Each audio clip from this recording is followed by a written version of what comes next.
that is a simple analogy on how youth have to be involved in policy making and things related to that, and governance as well. If you look at movements in recent times, like the Not Young to Run movement, even as well the NSAS movement before it became infiltrated and turned to something else, you see that young people were able to coordinate themselves, they were able to mobilize each other, they had a way of communicating with each other that they could understand.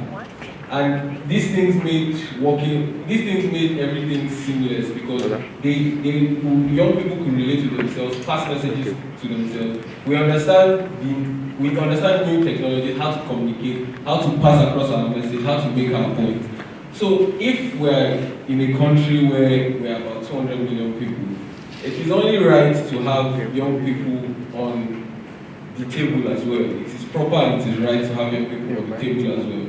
And I'll go a little into the work we do. We work with people in low-income communities and displaced communities. And what we do basically is we set up skill acquisition centers in these communities that we adopt the train-the-trainer model. So we have the tailoring center, we have a shoemaking center, we have a farm, and we have other centers. Now what we do is young people volunteer by themselves. Young people that are tailors volunteer by themselves, bring their equipment, bring their material, and go to these low-income communities to train people. They train these people, and when they finish training them, they set up businesses for them. And they take it out of themselves, like they take the cost, they take everything, and they do it. So this just shows that young people are actually interested in making Nigeria better. They just need different platforms to manifest these things.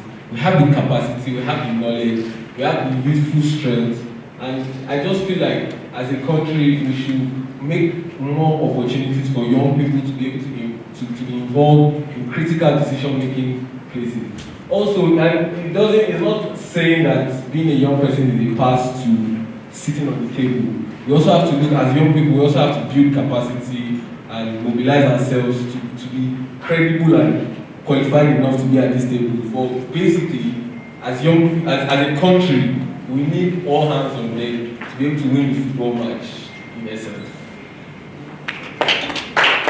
Thank you very much. I don't think I've ever heard, right? So if you hadn't failed as Yaga to leading it directly as an organization, you wouldn't have realized that getting young people that critical mass and showing them a different aspect, a different approach, it wouldn't have given you the results that you finally got. So remember, failure isn't always a bad thing. My old organization, we would always say fail forward. So learn from your mistakes and apply them differently, have a different approach and see what that will give you. Thank you very much. Okay, I'll give an example of what happened. When we started, we initially just used to give humanitarian aid. We go and we give humanitarian aid to people. And at some point, it was not, the impact was very immediate, but not sustainable. Because every day you go, you give them food, you give them clothes. What's next? You can't do that every time. So it was even one of our volunteers that brought up the question that, okay, today we've come with chef, what next? And we thought about making our intervention more sustainable. So it was the case of don't give them fish, teach them how to fish.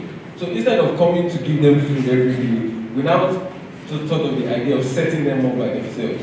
Like instead of, okay, I can't feed you every day, but if I teach you a skill, if you know how to repair shoes, if you know how to sew clothes, if you know how to run a poultry farm, you'll be able to sustain yourself.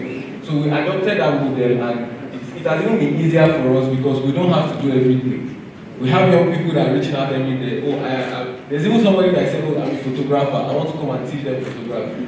So we're trying to say, even if it's passport pictures that the person in the camp starts taking, he will be able to fend for himself. So that's a progression so far that we've come from just humanitarian support to working with capacity building and helping them develop themselves. That's going back to the point of building capacity. So we're helping them build capacity to sustain themselves. Okay, so one major challenge we had, more specifically in my state, was the wrong mindset. This actually cut across the various stakeholders that were involved in what we were doing. The demand from the demand side and also from the supply side. So there was this mindset that if we had a bill or if we have a law that creates an increasing chances for young people to be economically empowered, when we call for our campaigns, our political campaigns, who would come to attend? Who would come to see the jamborees? So my state is highly politicized. We like jamborees, political jamborees. And this is a senior member from, a senior official member telling us this. And that was the general mindset. Okay, but another thing was that, of course, you young people were also seen as political points in order to achieve whatever selfish purpose of our politicians. And so this notion also gave us a roadblock when we started moving out, engaging. But we have to sit back and ask ourselves some critical questions. How do we, what's the right channel? How do we engage these critical stakeholders? How do we lobby them? And then in quotes, we're not talking about money, we're talking about being able to persuade them, being able to talk to them to ensure that they believe in what we want, and then they're also going to be part of that process in getting it done. So we had to do our stakeholder mapping. We're able to identify who are the critical stakeholders and how do we engage them. We also identified some political youth groups, which we at first didn't want to engage. But there was a need for us to engage them and find out what are their own incentives. Because when we put out posts, even on social media, if a young person will go there and speak against that, and like, who the hell are these people? We are not aware of this bill. How would you want to come and do this? The fellow young people you are asking for a bill that would help them. And then so we started identifying who are these people, who are the perceived oppositions, who are the people who are not on the team. We had to start identifying them and we tried to find out what are their own incentives. How can we accommodate their incentives? So we have three types of youth in Accra State as prescribed by the governor. We have the youth at heart, of course, which obviously we know they are both 45, 50. We also have the youth at age, which obviously that's 18 to 35. And then we also have the youth in spirit. These are the youths, even when they are 40, I'm sorry, they are 70 to 68, they are still president of the youth group and the rest. So we have to be able to see how do we also capture these interests? How do we look into their incentives and see how we get them on board? We saw that the beneficiaries for the bill was just from youth from 18 to 35. So we had to increase the space because we just have to be able to accommodate this other set of people. And we say, okay, for primary beneficiaries, we look at 18 to 35. Then for secondary, we look at from 35 to 45. We were able to get other young people who were opposing this bill to be part of it. And then for the critical stakeholders, when we go to visit them and we go to meet them, and then when we are done, the next thing they are bringing out envelopes to give to you. We have a policy, and we make other youths understand that we have a policy. We don't receive any gift that is above $5. Okay, in Nigeria, we know how much that would be. But for us, we just said no. We already have these expenses taken care of, and we would not. And they were able to see us different from every other young people. So the unique thing that young people have is they have a fresh eye, they have fresh ideas, a fresh perspective to whatever it is that we want to do. And then they were able to now embrace us. And that was how we got those bills passed. Thank you very much. Thank you very much. So just to wrap up, Rahina, can you just share with us one challenge in 2 minutes or less, one challenge that you faced in your organization and a quick solution that was provided? Thank you. So one of the challenges that in my own observation is that I think the capacity of young people is building the capacity of young people is really, really important. Having said that, there are a lot of quality young people around, but I think one of the challenges, a major challenge that I noticed with the lack of synergy between groups. There are so many young disjointed movements out there, and then you find out that there are these movements, and then there is no synergy between these movements. There's a lot of bureaucracy like everywhere. So I think, for me, I thought it's really important that the young people come back to the drawing board, look at some of these issues, and see how these groups could be strengthened.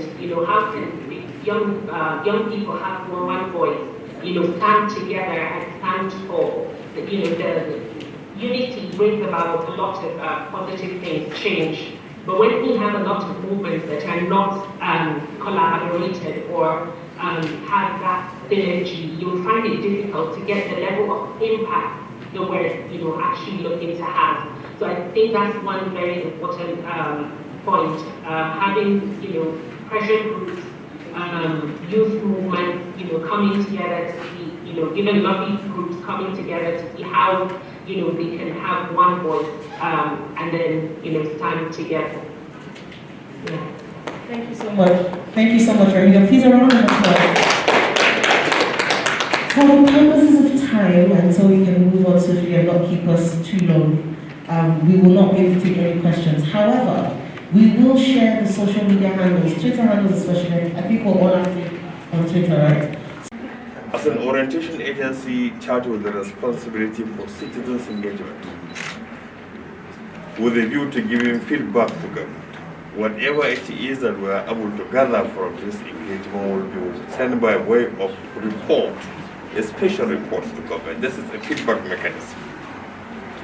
And you must have heard from one of the speakers that use the national development is like a football match, where in the context of Nigeria you can say 60% of those that are supposed to be involved in national development are the youth that constitute a large chunk of our national demography. Excluding them, not getting them involved in the governance processes, not getting them involved in the political processes beyond the testing of posters, beyond shouting at the campaigns, beyond snatching of ballot papers during elections, beyond political thuggery, is the fact that you have to get them socially, politically included. And they have now started bringing out their own levels of ideas and the strategies of how to get them socially and politically included. This is one of the platforms that government uses. We intend to send a special report as an outcome of this youth summit. This is one of the things that it is intended to achieve. Now, one of the issues that we hope, based on the program we have received, that will be discussed is the issue of insecurity and how that affects the youth. The major challenge for the youth is, are issues of unemployment, issues of, quality, education, and so on and so forth. So in what way will this summit address those challenges that the youths are faced with, and how would they participate in the issue of addressing the issue of insecurity in Nigeria? Well, I think for a start, the issue of insecurity is an issue that not only affects the youth, but it affects the entire population. And the concern is as much that of the youth as it is for the rest of the population. That's one. Two, the issue of unemployment. This is true. It's not an issue that is peculiar to our country. It is a global issue owing to population explosion and, of course, closing of opportunities in white and blue-collar jobs. For a country like ours, the response to the yearning for youth employment or job creation is actually for government to continue to expand the economic space so that people can bring out their potentialities outside blue and white collar jobs, which do not in any way exist. And where they do exist at all, they represent a very insignificant percentage of our young people.